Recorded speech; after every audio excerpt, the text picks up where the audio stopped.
मुझे उन भारतीय फौजी अफसरों का ज्यादा खतरा महसूस हो रहा था जिन्होंने मुझे पौंडीचेरी के टॉर्चर सेंटरों में टॉर्चर किया था। वो मेरी शक्ल पहचानते थे, क्योंकि इससे पहले पौंडीचेरी में हम बहुत तबाहकुन धमाका करके भारतीय बहरिया के 2 जहाज डुबो चुके थे। इसलिए इस बात का इम्कान था कि वहां से 2-3 अफसर तहकीकात करने नागपुर के मिलिट्री हेडक्वार्टर में भी आ जाएं।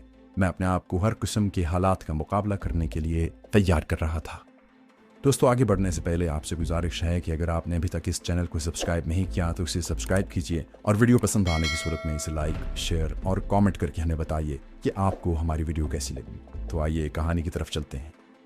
अगले रोज मैं सुबह सुबह मेजर शरद के हॉस्टल की तरफ चल पड़ा। फौजी कैंटीन अभी नहीं खुली थी। हेडक्वार्टर की फजा पर एक गहरी सोगवार खामोशी तारी थी। मैं मेजर शरद के कमरे में चेहरे को उदास बनाकर आहिस्ता से दाखिल हुआ तो देखा कि मेजर शरद दीवान और मराठा कर्नल ग्वालिकर अखबार सामने रखे बैठे थे। वो अपनी फुल वर्दियों में थे और लगता था कि अभी अभी बाहर से आए हैं। उनके चेहरे उतरे हुए थे। मैंने अपनी आवाज को खमनाक बनाते हुए हाथ जोड़कर नमस्कार किया और दौड़कर मेजर शरद को गले लगा लिया और रूहान सी आवाज में कहा, भैया ये क्या हो गया है। मेजर शरद ने बैठे बैठे मेरे कंधे पर हाथ फेरकर आहिस्ता से मुझे अलग किया और कहा, तुम अभी कैंटीन पर जाओ। मैंने वहां बैठना मुनासिब भी न समझा और खामोशी के साथ कमरे से बाहर निकल गया। हालात बता रहे थे कि इन लोगों पर मिलिट्री एडमिनिस्ट्रेशन की तरफ से कोई भारी मुसीबत नाजिल हो चुकी है। मैं अपने कमरे में आ गया, नाश्ता बनाया, नाश्ता किया, फिर कैंटीन पर आ गया। फौजी कैंटीन खुल चुकी थी। जगदीश अंग्रेजी का ताज़ा अखबार पढ़ रहा था। मुझे आता देखकर उसने अखबार मेरे आगे कर दिया और बोला, ये देखो कितनी तबाही हुई है। अखबार ने लिखा है कि कश्मीरी कमांडो की इस कार्रवाई में मुल्की और गैर मुल्की जर्नलों के साथ 10 फौजी अफसर और होटल के 7 आदमी भी मारे गए हैं। अखबार में अशोका होटल की तस्वीर भी छपी थी। तस्वीर में वो ब्लॉक जिसके कमरे में मैंने धमाका खेज केप लगाई थी, उसके सामने वाले 3 कमरे पूरे के पूरे उड़ गए थे। मैं जगदीश के साथ इजहार अफसोस करता रहा। फिर उससे कहा कि मैं शरद भैया से मिलकर आ रहा हूँ। वो चुप थे।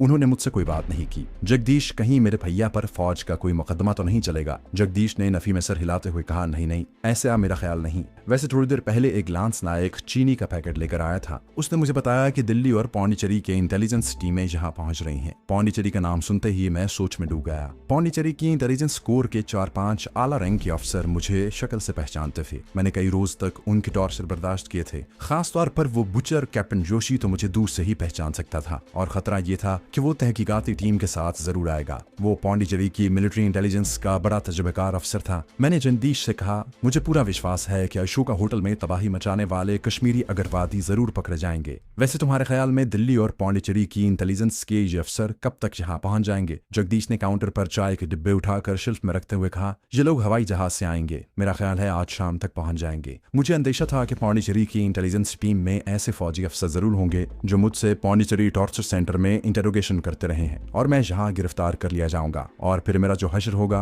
उसका अंदाजा शायद आप नहीं लगा सकते। लेकिन कमांडो अपने टारगेट को इतनी जल्दी छोड़कर नहीं भागता। मैं ये चांस लेना चाहता था, क्योंकि 1% ही सही, लेकिन इस बात का इम्कान था कि तहकीकाती टीम में मेरी जान पहचान का कोई भारतीय अफसर न हो। असल बात यह थी कि मैं अभी मजीद कुछ वक्त मेजर शरद दीवान के साथ मुंसलिक रहना चाहता था ताकि मैं मजीद फौजी राज हासिल कर सकूं। दोपहर के खाने के बाद मैं दोबारा मेजर शरद के पास गया। वो उस वक्त भी फौजी वर्दी में था और डाइनिंग टेबल की कुर्सी पर बड़ी महवियत के आलम में आंखें बंद किए सर कुर्सी की पुश्त से टिकाए बैठा था। सिगार उसके हाथ में सुलग रहा था। अर्दली मेज पर से खाने के बर्तन उठा रहा था। मैं खामोशी से उसके सामने वाली कुर्सी पर जाकर बैठ गया। मेरे कदमों की आहट से मेजर शरद ने आंखें खोल दी। मुझे देखकर गहरा सांस भरा और बोला, तुमने खाना खा लिया? मेरे दिल में मेजर शरद के लिए बड़ी हमदर्दी पैदा हो गई थी। वो वाकई मुझे अपने छोटे भाइयों की तरह प्यार करने लगा था। उस वक्त भी जबकि उसका पूरा फौजी करियर खतरे में पड़ा हुआ था, उसे मेरा इतना ख्याल था। मैंने कहा, हाँ भैया। वो भी खामोशी से सिगार पीता रहा। मैं भी थोड़ी देर के लिए खामोश हो गया। मैंने सुकूत को तोड़ते हुए पूछा, भैया ये जो कुछ हो रहा है इसकी वजह से तुम पर कोई बुरा असर तो नहीं पड़ेगा? मेजर शरद के होंठों पर एक उदास तबस्सुम नमूदार हुआ। सिगार को एस्ट्रे में बुझाकर बोला, क्यों नहीं पड़ेगा? आखिर इन जर्नैलों की सिक्योरिटी की जिम्मेदारी मुझ पर थी। मैंने कहा, भैया तुम चिंता न करो, भगवान सब जानता है, तुम दोषी नहीं हो, तुम्हारा कोई कसूर नहीं। उसके बाद मेजर शरद उठा और बोला,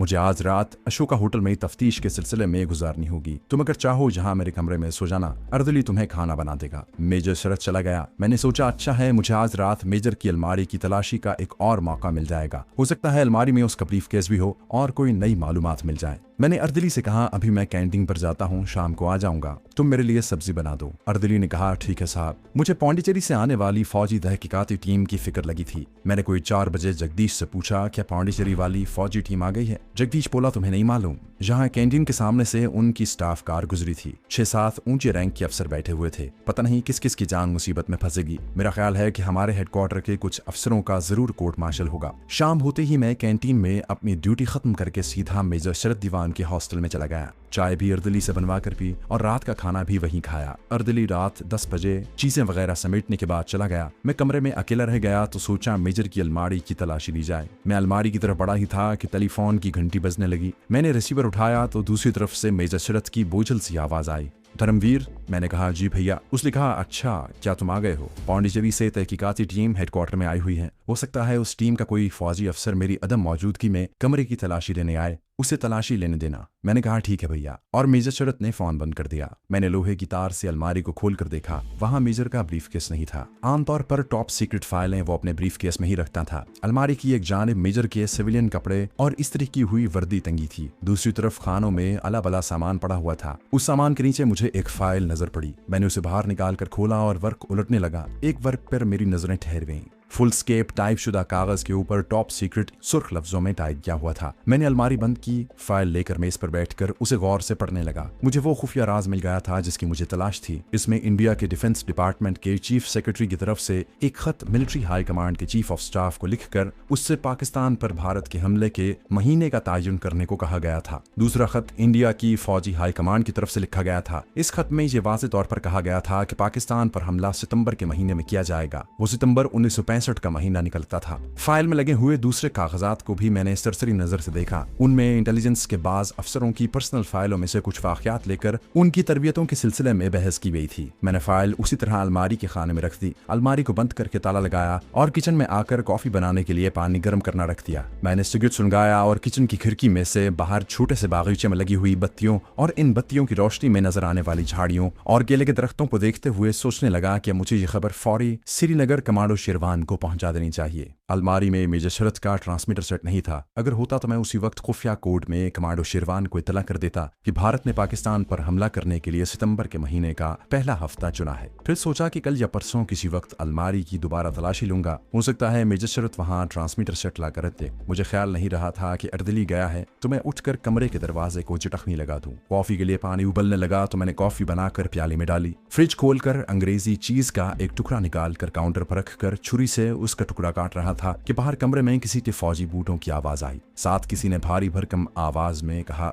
हेलो मेजर शरद। मुझे ऐसे लगा जैसे ये आवाज मेरे कानों ने पहले भी कहीं सुनी है। मैंने छुरी हाथ से रख दी और ये देखने के लिए खुले दरवाजे में से ड्राइंग रूम में कौन आ गया है किचन के दरवाजे की तरफ बढ़ा। अभी मैं किचन के दरवाजे में नहीं पहुंचा था कि अचानक एक फौजी वर्दी वाला आदमी किचन के दरवाजे में मेरे सामने आ गया। वो मुस्कुरा रहा था। हेलो मेजर शरद कहाँ है? उसका जुमला अधूरा रह गया क्योंकि उसने मुझे और मैंने उसे पहचान लिया था। वो पौंडीचेरी के टॉर्चर चैम्बर का वही कैप्टन जोशी था जिसने मेरे गाल पर निश्तर से लंबा जख्म लगाया था। हम दोनों अपनी अपनी जगहों पर ठिठक कर खड़े के खड़े रह गए और फटी फटी आंखों से एक दूसरे को तक रहे थे।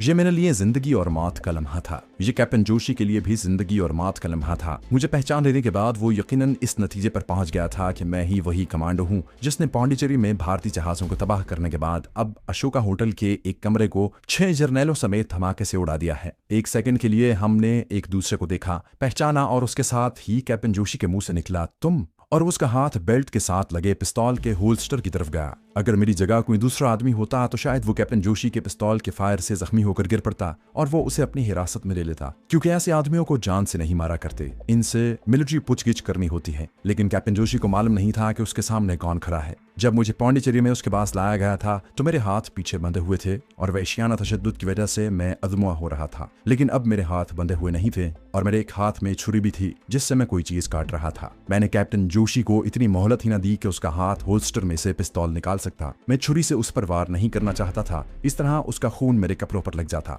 मैंने उसके बाजू को नीचे पकड़कर जोर से ऊपर को झटका दिया। कैप्टन जोशी कोई जवान अफसर नहीं था, उधेड़ उम्र का हो चुका था। सिर्फ उसके तशद्दुद के नए नए तरीके इजाद करने की वजह से उसे फौज से रिलीज नहीं किया गया था। दूसरा बाजू मैंने खींचकर उसके गले में डाला और उसकी गर्दन अपनी बगल में लेकर इतनी जोर से ऊपर को झटका दिया कि कैप्टन जोशी की गर्दन की हड्डी टूटने की मुझे साफ आवाज सुनाई दी। मैंने सीधे हाथ की उंगलियों से उसकी लटकती हुई गर्दन को टटोला। उसकी हड्डी टूट चुकी थी। मैंने उसे छोड़ दिया। वो किचन के फर्श पर मुंह के बल गिरा। वो मर चुका था। मैं कैप्टन जोशी की लाश को मेजर शरद के कमरे में नहीं रखना चाहता था। मैं उसे बाजुओं से पकड़कर घसीटता हुआ जीने में से होकर ऊपर छोटे से स्टोर में आ गया। उसकी खिड़की दूसरी जानिब हेडक्वार्टर की दीवार के साथ बहते हुए गंदे नाले की तरफ खुलती थी। मैंने कैप्टन जोशी की लाश को खिड़की में से गंदे नाले में फेंक दिया। वहां अंधेरा था और सिविलियन आबादी वहां से बहुत दूर थी। इस काम से फारिग होकर मैंने नीचे आकर मुंह हाथ धोया और कॉफी की प्याली लेकर किचन वाली कुर्सी पर बैठ गया और उस जगह को गौर से देखने लगा जहां कैप्टन जोशी को मरने के बाद मैंने फर्श पर गिराया था। फर्श पर किसी किस्म का कोई निशान नहीं था। मैं उठकर कमरे में आ गया। कमरे में भी हर शय उसी तरह अपनी अपनी जगह पर पड़ी थी। कैप्टन जोशी की लाश को अकबरी नाले में फेंकना मेरी मजबूरी थी। मैं उसकी लाश को फौजी हेडक्वार्टर से निकाल कर नहीं ले जा सकता था कि उसे दूर किसी वीराने में या दरिया में जाकर फेंक देता। मुझे मालूम था कि जोशी की लाश गंदे नाले में गिरते ही डूब जाएगी और गंदे कीचड़ के साथ बहते बहते सुबह तक वहां से कहीं की कहीं निकल जाएगी। लेकिन लाश वहीं एक जगह कीचड़ में फंस कर रुकी रही और दूसरे दिन सुबह ही सुबह कैप्टन जोशी की लाश गंदे नाले से मिलिट्री पुलिस के आदमी निकाल कर ले आए। मुझे पता चला तो मैंने कोई परवाह न की, क्योंकि कैप्टन जोशी बोलकर मेरा नाम नहीं ले सकता था। फौजी हेडक्वार्टर में एक और बाहर से आए हुए मिलिट्री ऑफिसर के कत्ल से एक बेचैनी से फैल गई थी, मगर मुझे इंडियन फौजियों की बेचैनी से कोई सरोकार नहीं था। जो फौजी कैप्टन पाकिस्तान और कश्मीर की सलामती के मिशन को एक लम्हे में तबाह बर्बाद कर सकता था, मैंने उसको खत्म कर दिया था। एक बार फिर मेजर शरद की सीक्रेट फाइल तक मेरा रास्ता साफ हो गया था। रात को मैं मेजर शरद के कमरे में ही सोया। सुबह वहां से नहा धोकर कपड़े पहनकर सीधा कैंटीन पर आ गया। दिन के 11 बजे के करीब फौज के 2 सिपाही कैंटीन पर आए। उनके पास स्टैम्प पैड और एक कॉपी थी। उनमें एक सूबेदार मेजर था। उसने आते ही कहा, लाओ भाई, अपनी उंगलियों के निशान जहां दो। जहां के सब सिविलियन मुलाजिमों के नए शनाख्ती कार्ड बन रहे हैं, जिन पर हर एक की उंगलियों के निशान भी होंगे। मैंने और जगदीश ने अपनी अपनी उंगलियों के निशान उनकी सफेद कॉपी पर लगा दिए। जगदीश ने पूछा, यह किस लिए हो रहा है? हमारे पास तो पहले ही शनाख्ती कार्ड मौजूद हैं। सूबेदार मेजर बोला, सिक्योरिटी के नए रूल्स रेगुलेशंस नाफिज किए जा रहे हैं। अब जहां हेडक्वार्टर में जो सिविलियन काम करता है, उसको उसकी उंगलियों के निशान वाला शनाख्ती कार्ड दिया जाएगा। पुराने शनाख्ती कार्ड बेकार हो जाएंगे। और वो स्टैम्प पैड और हमारी उंगलियों के निशान वाली कॉपी संभाल कर चले गए। जगदीश कहने लगा, शहर में कश्मीरी कमांडोज की दहशतगर्दी की वजह से ऐसा हो रहा है। अच्छा है, अब कोई दुश्मन का जासूस हमारे हेडक्वार्टर में नहीं घुस सकेगा। गेट पर उसके शनाख्ती कार्ड पर उसकी उंगलियों के निशान भी चेक किए जाएंगे। तुम्हें मालूम है कि दुनिया में किसी एक आदमी की उंगलियों के निशान दूसरे आदमी की उंगलियों के निशान से नहीं मिलते। मैंने भी यही समझा, लेकिन असल मामला कुछ और था। असल मामला अगले रोज खुला, जब मेजर शरद दीवान ने मुझे अर्दली भेजकर अपने कमरे में बुलाया। मैं उसके कमरे में गया तो वो एक कागज सामने रखे गौर से उसे देख रहा था। मैं उसके पास गया तो उसने कागज पर हटा दिया और मुझसे बैठने को कहा। मैं उसके सामने वाली कुर्सी पर मेज के पास बैठ गया। मैंने तिरछी निगाहों से देखा। कागज पर किसी के उंगलियों और अंगूठे के निशान थे। मैं कुछ समझ न सका। मेजर शरद ने मेरी तरफ गौर से देखते हुए कहा, कल रात 9-10 बजे के बाद तुम कहाँ थे? उसकी नजरों में पहली बार मैं अजनबियत की झलक देख रहा था। मुझे एक लम्हे के लिए ऐसा लगा जैसे मैं किसी टॉर्चर सेंटर में फौजी अफसर के सामने बैठा हूं और मुझसे पूछगिछ हो रही है। मैंने अपने चेहरे पर किसी किस्म की परेशानी के असरात न आने दिए और जिस तरह अपनायत के साथ मैं मेजर शरद से बात करने का आदी था, उसी अंदाज से कहा, भैया कल रात 9 बजे के बाद मैं इसी कमरे में था। अर्दली चला गया था। मैंने खाना खाया, कुछ देर तक रिसाले देखता रहा, फिर सो गया। क्यों, क्या बात है भैया? मेजर शरद के चेहरे से भी अजनबियत के असरात जो थोड़ी देर पहले नमदार हुए थे गायब हो गए। कुर्सी से टेक लगाते हुए बोला, इन लोगों से कुछ गलती हो गई है। मैंने असरार करते हुए पूछा, भैया क्या बात है? उसने उंगलियों के निशानात वाला कागज आगे कर दिया और मेरी तरफ देखते हुए बोला, बात यह है कि पांडिचेरी से एक फौजी टीम धमाके की तहकीकात करने आई थी। उनमें एक कैप्टन जोशी भी था। किसी ने कैप्टन जोशी को कत्ल कर दिया है। उसकी लाश हेडक्वार्टर के गंदे नाले से मिली है। मैंने मसनूई हैरत और रंज का इजहार करते हुए कहा, हे भगवान, मगर जी कैसे हो गया? क्या कातिल पकड़ा गया है? मेजर शरद बोला, उसी को पकड़ने की कोशिश कर रहे हैं। चूंकि कैप्टन की लाश अपने हेडक्वार्टर के नाले से मिली है, ख्याल यही है कि उसे अपने हेडक्वार्टर के किसी आदमी ने कत्ल करके लाश नाले में फेंक दी है। पोस्टमार्टम करते वक्त देखा गया कि कैप्टन जोशी की गर्दन पर किसी के उंगलियों के निशान थे। ये निशान कातिल के ही हो सकते हैं। चुनाचे लाश की गर्दन पर उंगलियों के निशान हमने ले लिए हैं और हेडक्वार्टर के तमाम मुलाजिमीन की उंगलियों के निशान भी 2 घंटे के अंदर अंदर इकट्ठे कर लिए। फिर क्या, कातिल मिल गया भैया? मेजर शरद गौर से सामने पड़े कागज को देख रहा था। कहने लगा, हैरानी की बात है कि लाश की गर्दन पर उंगलियों के जो निशान थे वो हूबहू तुम्हारी उंगलियों के निशानों से मिलते हैं। ये देखो। उसने कागज मेरे आगे कर दिया। मुझे याद आ गया कि जब मैं कैप्टन जोशी की लाश को ठिकाने लगा रहा था तो मैंने दोनों हाथों से उसकी गर्दन को टटोल कर देखा था कि उसकी गर्दन की हड्डी टूट चुकी है या नहीं, क्योंकि मैं किसी हालत में उसे जिंदा नहीं रखना चाहता था, क्योंकि उसने मुझे वहां देख लिया था। मैंने कागज को देखा, एक तरफ कैप्टन जोशी की गर्दन पर लिए गए निशानों को देखा और दूसरी तरफ मेरी उंगलियों के निशान थे। ये वो निशान थे जो फौजी नए शनाख्ती कार्ड बनवाने के बहाने कैंटीन पर आकर मेरी उंगलियों पर स्याही लगाकर कॉपी पर चिपका कर ले गए थे। ड्रामा अपने खतरनाक मोड़ पर पहुंच गया था। अब मुझे इंतहाई होशियारी और अय्यारी से काम लेने की जरूरत थी कि मेजर शरत ऐसा मिलिट्री इंटेलिजेंस का तजुर्बेकार अफसर भी मेरे चेहरे पर फिक्र तरद्दुद का कोई निशान न देख सके। मगर ये बहुत बड़ा सबूत मेरे सामने था जो मुझे कैप्टन जोशी का कातिल साबित कर रहा था। मैंने हैरानी से कहा, भैया ये कैसे हो सकता है? मेरा ख्याल है कि ये किसी ने तुम्हारे और मेरे खिलाफ साजिश की है। मेजर शरत के लहजे में सर्दपन था। कैसी साजिश?